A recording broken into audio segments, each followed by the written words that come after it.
With me as I introduce my next guest. For over a decade, he promoted road safety in the UK as the Green Cross Code Man. Then he got crossed with a man wearing green, an Imperial officer, as Darth Vader in Star Wars. This character has been voted one of the all-time popular screen villains of all time. Now, look to the screens and decide for yourselves. I find your lack of faith disturbing.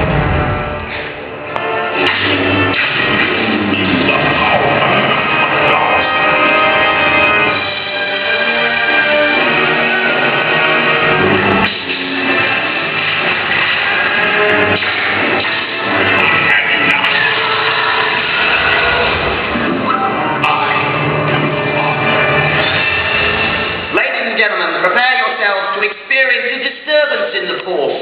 Feel honoured and very afraid as you welcome the Dark Lord himself, Mr. Dave Prowse, MBE.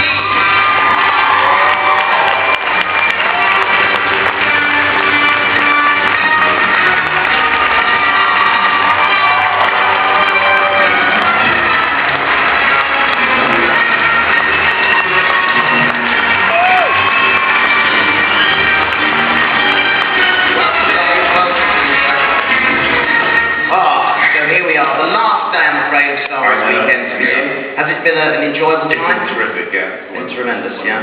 Hope they invite me back next year. Got that hit there, so yes, everyone here. That's tremendous.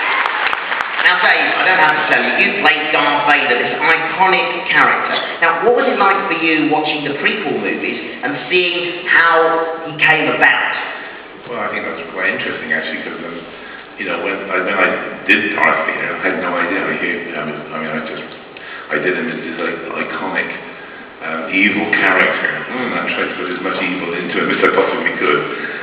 But it was nice to see the prequels, to see how Hayden sort of went from being a sort of an undisturbed child, as it were, becoming very disturbed in his later years. And I think we all loved it as fans. We really enjoyed watching that kind of transition of what was a fairly ordinary person, and it was very interesting to see that. Now, Dave, take us back to sort of 1976. You were at that point already an established actor, bodybuilder and weightlifter, etc. How did Star Wars come about for you in the part of Vader? I got a telephone call from the managing director of 20th Century Fox in Great Britain, a guy called Peter Beale, who I knew personally actually. And he rang me up and he said, I got this guy called George Lucas, who's just set up his office in the 20th Century Fox offices in London. He said, and he's asked me to find you. And I thought, this is rather nice, like somebody trying to find me, like, you know. And anyway, I went up to the 20th Century Fox offices, and I met up with Bunny Allsop, who was George's secretary at the time, or assistant. And then eventually she introduced me to George, and I went into this big like studio room that they had, and there was all these conceptual drawings all the way around the walls. And George said, well, I'm doing this film called Star Wars, and it's like this big sci-fi adventure, and I'd like to offer you one of the 2 parts in the movie. Oh yes. And I thought, this is terrific. I've never been offered 2 parts in a movie like that. And I said, what are the 2 parts? He said, well, the first one's a character called Chewbacca. So I said, what's Chewbacca? He said, well, it's like a hairy gorilla that goes through the film on the side of the goodies, he said. And my career up until 76 has been playing Frankenstein monsters and creatures and all these terrible... So you had quite enough of hair. I had enough of playing hairy parts.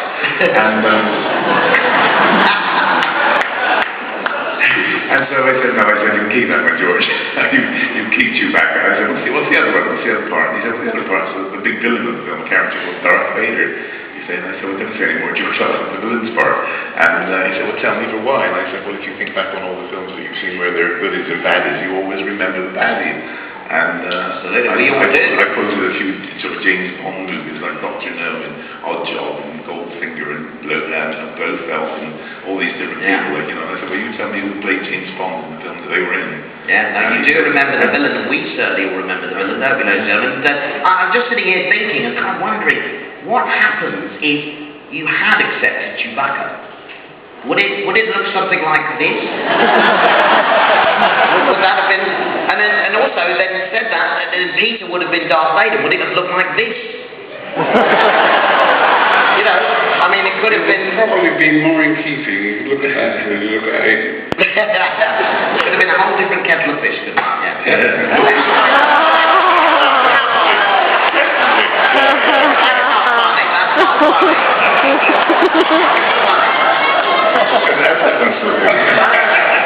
That's my personal collection. Your alter ego. Yes, exactly. Because all your days off. Well, Dave, it is Father's Day today, and there is obviously a very poignant scene from The Empire Strikes Back in which Darth Vader exclaims to Luke that he is his father. And it's a moment that we all remember seeing when we saw the movie. So let's just actually remind ourselves of that moment, and I'd like Dave to then talk us through the process of shooting that scene.